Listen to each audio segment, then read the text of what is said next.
Yan ate, magandang umaga po sa ating lahat. Nandito tayo kay Ate Marivic ngayon sa paggawaan natin ng hollow blocks. Ate, ano yung ginagawa mo ate? Gumagawa ko ng number 4 hollow blocks, simi. Semi special? Oh, Ano yung ratio ng buhangin mo dito? 6 na karatilya, isang sakong simento, isang kalahating takal ng molasses, isang baling tubig, Tapos ilang piraso ang palabas? 100. 100 pieces. Oh, Ayun, 100 pieces ang palabas ni ate. Semi special po, no? Ayan, so ulitin ko po ang ginagawa ni ate, number 4 po na hollow blocks, semi special.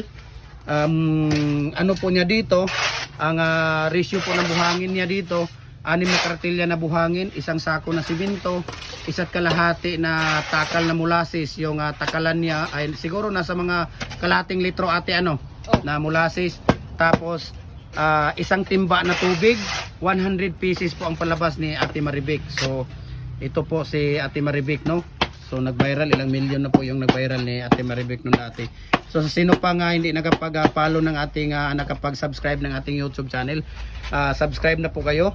Jim Hardware and Kukulumber ang concrete products, Pili at saka sa ating personal Facebook account, Felix Tan Pagikan Jr. Saka sa ating Facebook page, Jim Hardware and Kukulumber concrete products. Ano lang brand, Jim Hardware and Kukulumber and concrete products. Ano ito ang brand, Jim Hardware and Kukulumber Tambo Makasandig brand. Saka sa ating Instagram account, Felix_Pagikan 2000 at saka sa ating personal account. Ayan, thank you so much ate, thank you so much thank you. and God bless po sa ating lahat.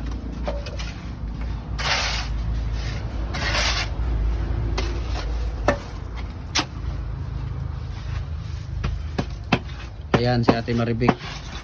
So mag-ano ka ate, magsabi ka sa mga fans mo, ano yung manood sila. Ayan, Panoorin niyo tong video ko guys, kasi makakuha kayo ng dito, aral sa ginagawa ko. Sino yung hindi marunong gumawa nito, punta kayo dito sa CDO. Maraming paggawaan dito. Turuan mo sila. Punta kayo dito, turuan ko kayo lahat. Ayun. So thank you so much Ate Marivic Thank you. And God bless po. Ayan, bye bye.